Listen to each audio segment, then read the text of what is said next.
Hare Krishna, Hare Krishna, Krishna Krishna, Hare Hare, Hare Rama, Hare Rama, Rama Rama, Hare Hare. శీల ప్రభుపాదుల వారు ఎక్కువ house ప్రోగ్రాంకు ప్రోత్సాహం ఇచ్చేవారు. హౌస్ ప్రోగ్రామ్స్లో ఏం చేస్తుంటామంటే 1000 నామాల విష్ణు సహస్రనామాన్ని మనం ఉచ్చరిస్తుంటాం. ఆ 1000 నామాలు మనము ఒకసారి అన్నమంటే మన ఈ జన్మనే పవిత్రమవుతుంది. ఈ జన్మ అంటే ఈ శరీరమే పవిత్రంగా మారిపోతుంది. జన్మ అంటే మనం ఎన్నో జన్మలు ఎత్తినాం, ఆ జన్మలు ఏదో మనకు జ్ఞాపకం లేదు. అలాంటి అర్జునుడికి జ్ఞాపకం లేనిది మనమంతా యోగుదులం కామలేదు. అందు గురించి ఆ 1000 నామాలలో కొన్ని ఒక 10 నామాలైనా మనము జపించగలిగితే అది ఎంతో మనకు మేలు జరుగుతుంది. అరే ప్రభుజీ, నేనైతే 2 నెలల నుంచి జపం చేస్తున్నా, నాకు ఒక్క మేలు జరుగుతుంది అంటే నీ ఉద్దేశం ఏంది? నాకు మేలు జరగాలని జపం చేస్తున్నావు. నీ జపం అంతా మేలు మీదనే ఉన్నది, కానీ నీ మనసులో లేదు అది. అందు గురించి అంటే ప్రభు మీరు భక్తులు కదా, మీకే కష్టం వస్తుంది అంటే భక్తులకి ఏమన్నా హనుమంతుల లెక్క తోకున్నదా? అది మన కర్మానుసారం. మనము ఏ జన్మలు వేసుకున్న కర్మలు ఈ జన్మకు మనం ఈ సమస్త మనకు దొరికిందంటే మనం ఎంతో అదృష్టవంతులం, ఎంతో భాగ్యవంతులం. ఇది అలాంటి సంస్థ. దీంట్లో మనం ఎంత లోతుకెళ్ళినా మనకు ఆ అడుగు అన్నది అందది. ఎన్నిసార్లు భగవద్గీత విన్నా కానీ మళ్ళీ వినాలి. ఇంకో అట్లా ఏదో ఒక సందేశం కలుగుతుంటుంది, ఏదో ఒక సందేశం. ఆ సందేశాన్ని బట్టి మనకి ఇంకా దాన్ని ఎన్నో అర్థాలు ఉద్భవిస్తుంటాయి. అందు గురించి భగవంతుడు అంటారు కదా, మన ప్రభు మీరు ఎన్నిసార్లు భగవద్గీత పారాయణం చేశాను? ప్రభు నేను 4 సార్లు చేశాను. మరి ఏమయ్యా ఒక శ్లోకం చేశాను కానీ ప్రభు నాకు అంతా అడిగలేదు అంటే చూడండి వాళ్ళ జ్ఞానం ఎటుపోయిందో అట్లా. అందు గురించి శ్రద్ధ అన్నది ముఖ్యం. ఆ శ్రద్ధ లేనిది మనం ఎన్నిసార్లు ఏం చేసినా కానీ అంత శూన్యమే. అందుకోసం ఒకటి పక్కకు 0 ఉంటే ఒకటికి విలువ ఉంటుంది. ఆ 0 లేదనుకో ఒకటికి విలువ లేదు. అందు గురించి ఆ ఒకటి భగవంతుడు, 0లు మనం. భగవంతుడి దగ్గర మనం ఉంటే 10 అబ్బా అక్కడేమో జరుగుతున్నది అని వాళ్ళందరూ వస్తారు. దాంట్లో ఇంకో 0 పెరుగుతుంటుంది, ఇంకో 0 అంటే కోట్లు పెరుగుతుంటుంది. ఆ ఒక్కటెవరు? అదే కదా మరి. ఆ ఒక్కటే మనము చేసినామనుకో మనకే విలువ లేదు, మనం అసలు లేమడ ఉన్నామా? అందుకోసం మనం ఎవరిమి? మనం 0లము, 0లము. మనకేమన్నా ఉందా? మనకి ఎప్పుడు విలువ, దానికి ఎప్పుడు మనకు పెరుగుతుంటుంది? ఆయన పక్కన చేరినప్పుడే మనకు పెరుగుతుంటుంది. ఇదొక్కటి జ్ఞాపకం ఉంచుకోవడం. అందు గురించి భగవంతుని మనం ఎప్పుడు ఏదైనా ఏ రకంగానే కొలుచుకోవచ్చమ్మా. మా తల్లులకు అందరికీ చెప్తున్నాను, ఏ రకంగానే కొలుచుకోవచ్చు. ఒక పుత్రుడి రూపంగా, ఒక భర్తగా రూపంగా, ఒక భార్య రూపంగా, ఒక స్త్రీ రూపంగా. అసలు మనం అందరం స్త్రీలమే, పురుషుడు అయిననే. అదే పురుష సూక్త మీరు చదివినో లేదో ఒక్కసారి మీరు ఉపనిషత్తు, ఏదో ఒక ఉపనిషత్తు ఎప్పుడన్నా ఒక శ్లోకం చదివారా? 108 ఉపనిషత్తులు ఉంటాయి. భగవద్గీతలో మొదటి అధ్యాయం పేరేంటిది? అర్జున విషాద యోగం. ఏంటిది అది? విషాదం అంటే దుఃఖము విషాదం. ప్రభు మీరేంటి ప్రభు అంత బాగా విషాదములు ఉన్నారంటే బాధ. ఏం బాధ? అర్జునుడికి ఏం బాధ వచ్చిందడా? అర్జునుడికి ఏం బాధ రాలేదాడా? వచ్చింది కృష్ణుడికి. నాయన నీ వెనుక నువ్వు ఎందుకు భయపడుతున్నావు అంటే, లేదు వాళ్ళందరూ నా వాళ్ళందరికీ నేను మోక్షప్రదాత, నాకు నేను కావాలా? మీరే కావాలా? మీరేదో ఉన్నావా అన్నట్లు నువ్వు చేసే కార్యక్రమం నువ్వు చెయ్యో, నేను వెనుక ఉన్నాను అంటాడు. మనం ఏది చేసినా కానీ కృష్ణ అన్న పదాన్ని మనం మర్చిపో. కృష్ణ అంటే ఏంటి? దాని అర్థమైంది? కృష్ణ అంటే అర్థమైంది ప్రభు? కృష్ణ ఆనందం. కృష్ణ అంటే ఆనందం. అదొకటి. ఆనందంలో ఆనందం ఎక్కడ ఉంటుంది? మీ దగ్గరికి నేను మీ ఆకర్షణ నేను ఉంటే దాంట్లో ఒక ఆనందం అన్నది కలుగుతుంది. అంటే మనము కృష్ణుల్లో ఆకర్షణ ఉంటే మనకి ఎంతో ఆనందం, ఎంతో అంటే ఎంతో. అది మనం కొన్ని కోట్లు పెట్టినా దొరకదు. అంటే మనకి ఈజీగానే ఇస్తున్నాడు ప్రభుపాదుల వారు. నాయన జపం చెయ్యయ్యా. తండ్రి ఎక్కడున్న తండ్రి కొడుకు తండ్రిని చూసేంత వరకు ఆయనకు మనసున పట్టది. ఆయన ఏదో ఉలికి పడుతూ మా నాన్న ఎలాగున్నాడు అసలు చిన్నప్పుడు చూసిన, ఇప్పుడు అలా ఎలాగ మారాడు, ఎలాగున్నాడు. ఫోటోలలో చూపిస్తున్నారు కానీ ఫోటోలు వేరుంటుంది అని. అందుకోసం మేము మన నాన్న కోసం మనం వెతుకుంటూ అంత దూరం వెళ్తాము. కృష్ణుడు ఎవరు? మనకు తండ్రి. అలాంటి వాడిని ముందు మనం ప్రణామం చేయాలి. ఇది గురువు అన్న ఆ స్థానం ఎలాంటిదో అప్పుడు వాళ్ళకు అర్థమవుతుంటుంది. ఎందుకంటే గురువు సాక్షాత్ భగవంతుడిని రూపము.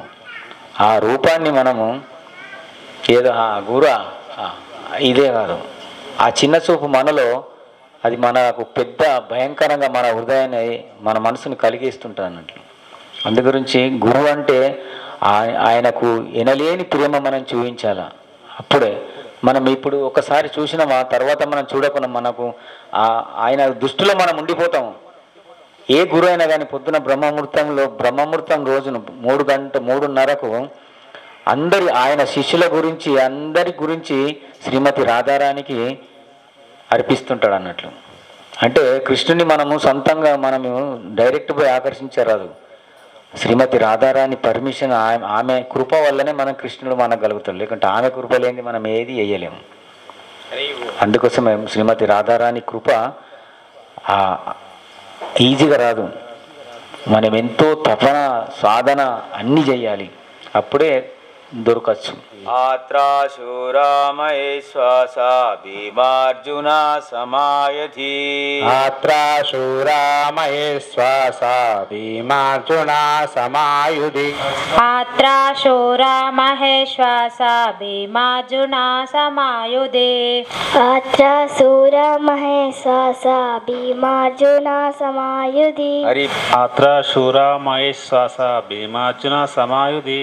యుద్ధానో విరాటస్య ద్రుపదస్య మహారథ. అర్థం తాత్పర్యం భావం ఇప్పుడు మనం చెప్పుకుందాం. మీరు అందరూ అనండి. ఆత్ర ఇక్కడ, దీన్ని ఏమంటారు మనం? ఎక్కడంటాం? ఇక్కడికి రండి అంటాం కదా. ఎక్కడ ఇది? యుద్ధ రణరంగంలో. శూర శూరులు. శూరులు అంటే ఎవరు? శూరులని ఎవరిని శూరులు అంటారు?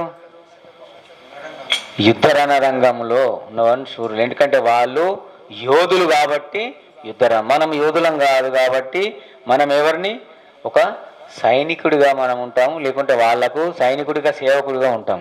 కానీ శూరులు అంటే వాళ్ళు అన్నీ తెలిసిన వాళ్ళు. ఆ యుద్ధం ఎలా చేయాలని వాళ్ళకు అన్నీ తెలుసు కాబట్టి అలాంటి వాళ్ళే రాజులు. వాళ్ళు అంటే ఆ రాజు స్థానంలో వాళ్ళు ఉంటారు. ఓకే. మహిశ్వాస గొప్ప ధనుర్ధరులు. భీమార్జున భీముడు అర్జునులకు సమానంగా యది యుద్ధమునందు ఈ యుద్ధనుడు విరాటుడు చ కూడా ద్రుపదుడు చ కూడా మహారథుడైన. ఈ శ్లోకం ఈ మొదటి అధ్యాయం ఏంటంటే మొత్తం రథంలో ఎవరున్నారు, ఒకరికి ఒకరు పరిచయస్తులు చేస్తున్నారు. ఇది పరిచయమే.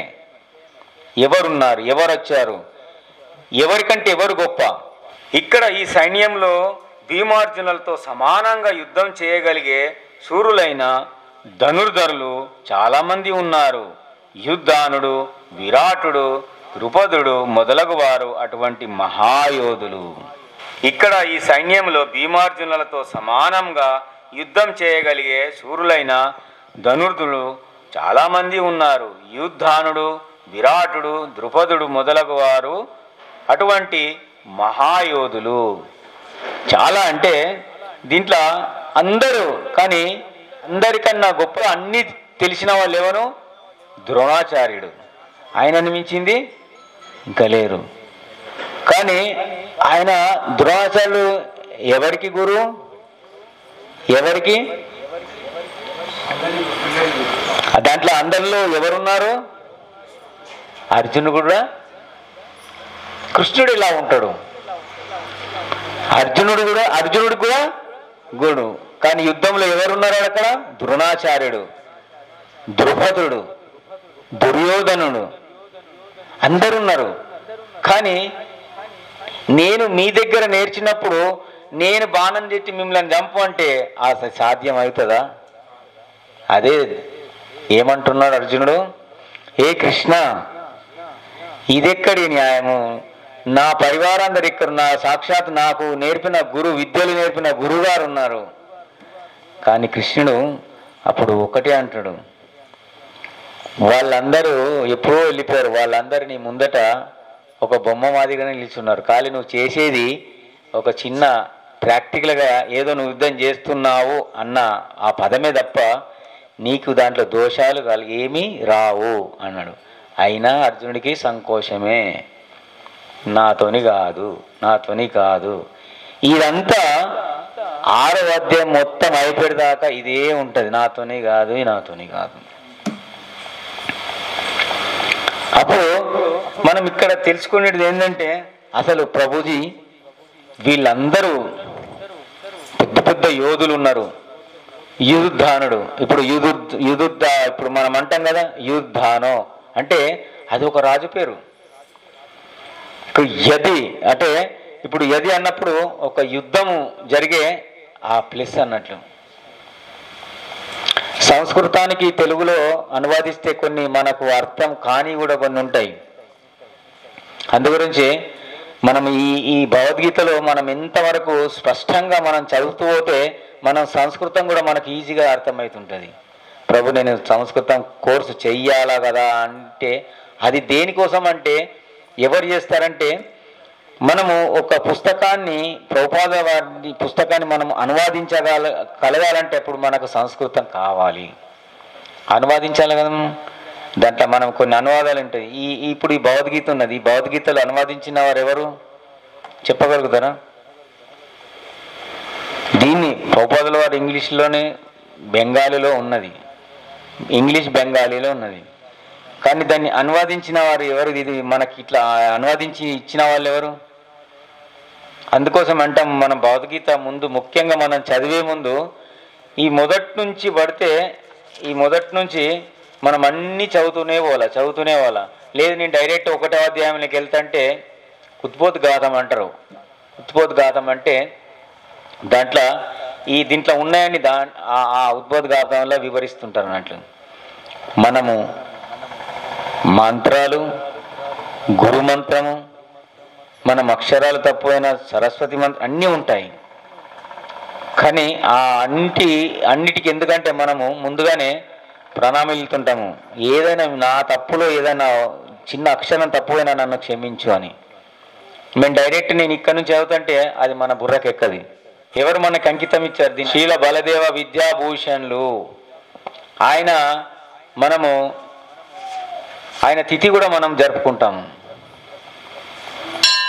ఆయన మనకి ఈ భగవద్గీతను ప్రభుపాదులతో మనకు ఆ ట్రాన్స్లేషన్తో సహా ఇది ఇచ్చారు. ఆయనను ఎప్పుడు మనం మర్చిపోకూడదు. ఇది ముఖ్యంగా వైష్ణవులకు ఇది తెలియాలి. అయితే ఇక్కడ ఏం చెప్తున్నాడంటే, ధనుర్ధరులు అంటే చాలామంది ఉన్నారు. ఇక్కడ భాష్యం ప్రభుపాదుల వారు చిన్నగా ఒక భాష్యం ఇచ్చాడు, దాన్ని చదివి మనం దీని గురించి తెలుసుకుందాం. యుద్ధ విద్యలో ద్రోణాచార్యుని గొప్ప శక్తి దుష్టదున్మనుడు ముఖ్యమైన అవరోధము కాకపోయినప్పటికీ భయంకరమైన ఇతరులు చాలామంది ఉన్నారు. వారిలో ప్రతి ఒక్కరూ భీమార్జునులలాగా ప్రబలమైన వాడు కావడం వలన వారందరూ విజయపదములో గొప్ప అవరోధాల వంటి వారని దుర్యోధనుడు పేర్కొన్నాడు. భీమార్జునుల శక్తిని తెలిసినందుననే ఆ విధంగా అతడు ఇతరులను వారితో పోల్చాడు. ఎవరిని పోల్చాడు? భీమార్జునులకు. దుర్యోధనుడు ఎవరిని పోల్చుంటాడు? ఇప్పుడు నేను చెప్పిన పేర్లు వాళ్ళు ఎవరు? యుధానుడు, విరాటుడు, ద్రౌపదుడు. వీళ్ళు మహాయోధులు. వీళ్ళనంతా ఈజీగా కాదు. వీళ్ళని ఎవరితో పోల్చాడు? భీమునితో సహా పోల్చాడు. కానీ వాళ్ళకు తెలుసు వాళ్ళతో ఎప్పుడు సమానం కారు. కానీ వీళ్ళందరికీ గురెవరు? ద్రోణాచార్యుడు. భీముడే కానీ, పంచ పాండవులకే కానీ, 1000 మంది కౌరవులకి కానీ ద్రోణాచార్యుడు గురువు. మించిన ఇంకా ఎవరు యుద్ధరంగంలో ఎవరు లేరు. ఆయనని దేంతో సంహరిస్తాడు? అర్జునుడు ద్రోణాచార్యుడితో యుద్ధం చేసేటప్పుడు అప్పుడు నా గురుగారితో నేను ఇట్లా యుద్ధం చెయ్యాలి, కానీ అప్పుడు కొన్ని బాణాలు అర్జునుడికి తాకుతుంటాయి, కానీ ద్రోణాచార్యుడిని కొట్టలేకపోతాడు. మహాయోధుడు. కానీ అర్జునుడి పక్కకు ఎవరుంటారు? సారథిగా. మరి ఆయన కన్నా మించింది ఎవరు లేరు కదా. అందువల్ల ఆ ధైర్యంతో కొడుతుంటాడు. కానీ కృష్ణుడికి అప్పుడు వస్తుంటది, నీలో ఒక భావన కలుగుతున్నది అర్జున. ఏంటిది? గురు శిష్య భావన నీలో కలుగుతున్నది కాబట్టి నువ్వు ఆయనను సంహరించలేకపోతున్నావు అన్నాడు. అప్పుడు నువ్వు సంహరించకపోయినా ఆయన ఆల్రెడీ వెళ్ళిపోయిన వాడే, నువ్వు ఖాళీ చెయ్యాలి అన్నది యుద్ధం అంతే. అప్పుడు అర్జునుడు కృష్ణునికి ప్రణామం చేసి అప్పుడు ఆ మహాశక్తివంతమైన బాణం తీస్తుంటాడు అన్నట్టు. అది బ్రహ్మరుద్రుల అప్పుడు దాన్ని ఇడిస్తే ఆ ద్రోణాచార్యుడు అక్కడికే అంతమైపోతుంటాడు. అందుగురించి యుద్ధములో మనం తెలుసుకునే చాలా విషయాలు ఉన్నాయి. చాలా అంటే చాలా. ప్రతి ఒక్కరు విరాటుడిది, ద్రుపదుడు, యుద్ధానుడు, చాలా ఇంకా మనకు వచ్చేటి ఇంకా ఎందరో పేర్లు ఉంటాయి. కానీ దాంట్లో వీళ్ళకు పుట్టిన వాళ్ళతోని కూడా మళ్ళీ యుద్ధం చేయవలసి వస్తుంది. అప్పుడు మనం ఏంటంటే ఇది తెలుసుకున్నప్పుడే మనకు తర్వాత మనం ఒక్కొక్క స్టెప్ మనం ముందుకెళ్తే మనకి ఏ కన్ఫ్యూజన్ ఉండదు. అంటే ఏది డౌట్స్ ఉండే